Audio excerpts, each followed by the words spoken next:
لاہور میں سیاسی امور اور سینیٹر رانا ثناء اللہ خطاب کریں، آپ کو براہ راست لیے چلتے ہیں۔ وہ آگے نہیں بڑھا سکتا۔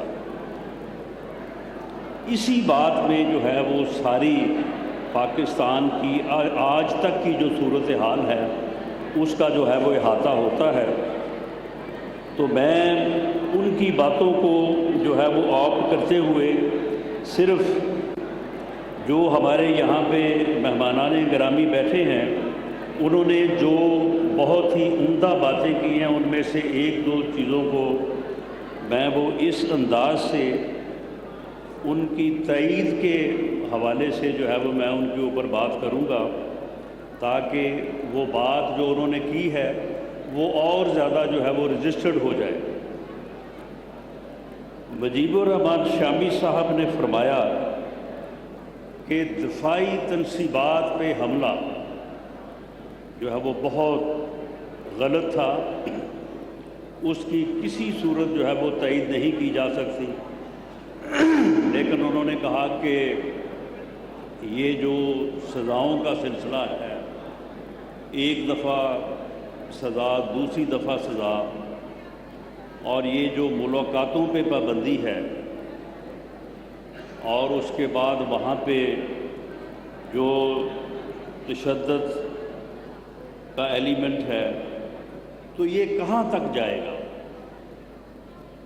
یہ ختم ہونا چاہیے۔ تو میں یہ عرض کروں گا کہ یہ کہاں تک جائے گا؟ اس کا تعین تو اسی وقت ہو سکتا ہے کہ جب کوئی باز آئے گا۔ معاملہ یہ ہے کہ 25 مئی 2022 کو اسلام آباد پہ حملہ کیا گیا، مسلح لوگوں کو ساتھ لایا گیا، جس کا ذکر خواجہ سعد رفیق صاحب نے بھی کیا۔ اگر وہ نہ کیا جاتا تو اسی وقت جو ہے پی ڈی ایم کی حکومت اور وزیر اعظم میاں شہباز شریف باقاعدہ وہ تقریر تک تیار ہو گئی تھی کہ جس کے بعد اسمبلیز نے ڈیزالو ہونا تھا اور اس ملک میں جو ہے وہ الیکشن ہونے تھے۔ اس کے بعد پھر دوبارہ ایک مرتبہ الیکشن کے اوپر جو ہے وہ بات طے ہوئی، لیکن جو پی ٹی آئی کی ٹیم تھی، جو سینئر لوگ تھے، انہوں نے کہا کہ ٹھیک ہے، آپ کے ساتھ ہماری یہ بات جو ہے وہ طے ہو گئی۔ غالباً ہم کہتے تھے کہ الیکشن ہوں گے اکتوبر 2023 میں، اور ان کا مطالبہ تھا کہ مئی 2023 میں ہونے چاہیے۔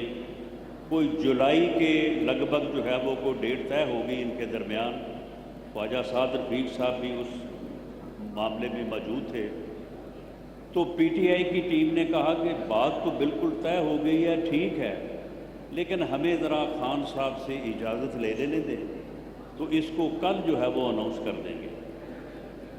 لیکن وہ اجازت نہیں ملی، اور اس کے بعد پھر معاملات جو ہے وہ اسی طرح سے جو ہے وہ آگے بڑھے۔ اس کے بعد 9 مئی ہوا، اس کے بعد 26 نومبر 2024 ہوا، اور اس کے بعد یہ 26 نومبر 2025 اس کی تیاری ہو رہی تھی۔ یہ تمام ملاقاتیں جو ہے وہ انہی ملاقاتوں کے ذریعے سے 26 نومبر 2024 پلان ہوا، ارینج ہوا اور امپلیمنٹ ہوا، اور انہی ملاقاتوں کے ذریعے سے اب اس کی یاد میں 26 نومبر 2025 جو ہے اس کی تیاری جو ہے وہ کی جانی تھی۔ اب معاملہ یہ ہے کہ اگر وہ ملاقاتیں ملک میں فتنہ فساد اور 25 مئی 2022 کے بعد 9 مئی کے بعد 26 نومبر 2024 اور اس کے بعد پھر 26 نومبر 2025 کی تیاری کے لیے جو ہے وہ سارا کچھ ہو رہا ہو، تو پھر کیا قانون، رولز اس بات کی اجازت دیتے ہیں کہ یہ سارا کچھ ہونے دیا جائے؟ یہ تقریباً 1 ماہ کی 4 ہفتوں کی ملاقات کے بعد جو ان کی ہمشیرہ محترمہ عظمیٰ خان صاحبہ سے جو ان کی ملاقات ہوئی، اس ملاقات کے بعد جو انہوں نے باہر آ کے فرمایا، جو اس کے بعد ٹویٹ ہوا، یہ ساری چیزیں جو ہیں یہ پوری قوم کے سامنے ہیں۔ میں لیاقت بلوچ صاحب اور شامی صاحب، معاملہ یہ ہے کہ اگر یہ بات سچ ہے، یہ بات درست ہے، اور یہ بات آپ سبھی نے آج یہاں سے کی ہے، خواجہ سعد رفیق صاحب نے بھی اس بات کی تائید کی ہے، میں نے بھی اس بات کو جو ہے وہ آگے بڑھایا ہے، حامد میر صاحب کی بات کا لب لباب بھی یہی تھا، تو معاملہ یہ ہے کہ پھر آپ دیکھیں کہ سیاسی عدم استحکام جو ہے وہ اس وقت ہوتا ہے جب سیاسی جماعتیں آپس میں باہمی مکالمے کو ترک کر کے، چھوڑ کے تصادم کا راستہ جو ہے وہ اختیار کرتی۔ یہ ایک مسلمہ حقیقت ہے کہ سیاسی جماعتیں جب باہمی مکالمے سے انکار کریں گی اور تصادم کا راستہ اختیار کریں گی تو پھر اس ملک میں سیاسی عدم استحکام ہوگا۔ تو یہ بات کیوں نہیں کی جاتی؟ آج کے فورم پہ بھی اور باقی جو تقاریب ہیں وہاں پہ سبھی لوگ اظہار خیال کرتے ہیں۔ کل جو ایک قومی کانفرنس کے نام سے کانفرنس ہوئی ہے وہاں پہ بھی لوگوں نے بات کی ہے، لیاقت بلوچ صاحب بھی وہاں پہ تھے۔ تو معاملہ یہ ہے کہ آپ اینالائز کریں، آپ بتائیں کہ مکالمے سے کون انکاری ہے، وہ کون سی سیاسی جماعت ہے جو مکالمے کی جگہ تصادم کا راستہ جو ہے وہ اختیار کرنے پہ بضد ہے۔ اگر وہ ہم ہیں تو آپ ہمیں آپ بالکل الزام دیں، اور اگر ہم نہیں ہیں کوئی اور ہے تو پھر اس کا نام لے کے بات کریں، پھر بتائیں آپ۔ میں کوئی ایسا لفظ استعمال نہیں کرنا چاہتا کہ ایسا رویہ کون سا رویہ ہے، لیکن میں یہ ضرور کہوں گا کہ یہ پھر سچ نہیں ہے، یہ حقیقت بیان کرنے والی بات جو ہے وہ نہیں ہے۔ کیا یہ درست نہیں ہے؟ اب کہا جاتا ہے کہ جی 8 فروری 2024 کو جو ہے وہ الیکشن درست نہیں ہوئے، 25 جولائی 2018 کو درست ہوئے تھے۔ اس وقت ایک جماعت کا دعویٰ تھا، ہمارا دعویٰ ہے کہ ہماری 45 سیٹیں آر ٹی ایس بٹھا کے چھین کے کسی اور کو دی گئی اور اسے وزیر اعظم بنا دیا گیا۔ میں جو محترم دوسری جماعتوں سے یا شامی صاحب جیسی جو ہے وہ ٹاور پرسنالٹی یہاں پہ بیٹھی ہیں، کیا یہ درست نہیں کہ جس دن اوتھ لینے کے بعد خان صاحب بطور وزیر اعظم قومی اسمبلی میں تشریف لائے، دی دین لیڈر آف دی اپوزیشن، خواجہ صاحب بھی گواہ ہیں، ممبر تھے یہ بھی میرے ساتھ، داوڑ صاحب بھی گواہ ہیں، میاں شہباز شریف صاحب نے بطور اپوزیشن لیڈر اٹھ کے یہ کہا کہ جناب وزیر اعظم ہمارے ساتھ بڑی زیادتی ہوئی ہے، دھاندلی ہوئی ہے، ہماری اس طرح سے جو ہے وہ سیٹیں چھین کے آپ کو وزیر اعظم بنا دیا گیا ہے، لیکن آپ وزیر اعظم بن گئے۔ ہم نے اس بات کو تسلیم کر لیا، ہم ہاؤس میں بیٹھے، آئیں ہم آپ کے ساتھ بیٹھنے کو تیار ہیں،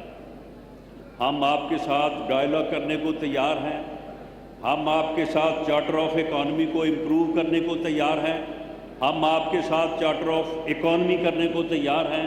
ہم اس ملک کی خاطر آپ کو تسلیم کرنے اور آپ کے ساتھ جو ہے وہ آگے چلنے کو تیار ہے۔ اس کے بعد بلاول بھٹو زرداری صاحب اٹھے اور انہوں نے بھی اس بات کی تائید کی، اور اس کے بعد انہوں نے ایک فقرہ کہا جو بعد میں بڑا میڈیا میں وائرل ہوا کہ قدم بڑھاؤ عمران خان، ہم تمہارے ساتھ ہیں۔ اس کے بعد پھر خان صاحب نے اٹھ کے جو کہا وہ بھی تاریخ کا حصہ ہے، جسے مختصر میں ان الفاظ میں بیان کر سکتا ہوں۔ اس نے کہا کہ میں نے تو تمہیں چھوڑنا ہی نہیں ہے، میں تمہیں نہیں چھوڑوں گا، میں تمہیں جیلوں میں ڈالوں گا،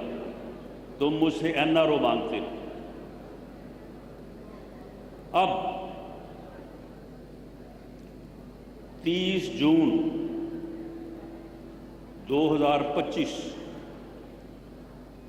شامی صاحب، بلوچ صاحب جس دن بجٹ پاس ہوا، اس سے پہلے وزیر اعظم میاں شہباز شریف نے on the floor of the house opposition کو مخاطب ہو کے کہا کہ ہم آپ کے ساتھ ڈائلاگ کے لیے تیار ہیں، ہم آپ کے ساتھ بیٹھنے کو تیار ہیں، آپ بیٹھے، جس موضوع پہ جہاں سے بات شروع کرنا چاہیں ہم آپ کے ساتھ بات کرنے کو تیار ہیں۔ یہاں تک کہا کہ آپ میرے پاس نہیں آنا چاہتے، نہ آئیں، آپ سپیکر چیمبر میں روز جاتے ہیں، آپ وہاں پہ مجھے بلا لیں، میں وہاں پہ آ جاؤں گا، آئیں بیٹھے، ہمیں بات کرنی چاہیے۔ اس کا جواب وہ بھی سبھی کو معلوم ہے۔ 30 جون کو جب بجٹ پاس ہوا تو اس کے بعد وزیر اعظم میاں شہباز شریف صاحب ان کی سیٹوں پہ گئے، جا کے ان سے ہاتھ ملایا، جبکہ خان صاحب محترم نے 4 سال میں کبھی جو ہے وہ اپوزیشن لیڈر سے یا اپوزیشن سے کبھی ہاتھ ملانا تو دور کی بات ہے۔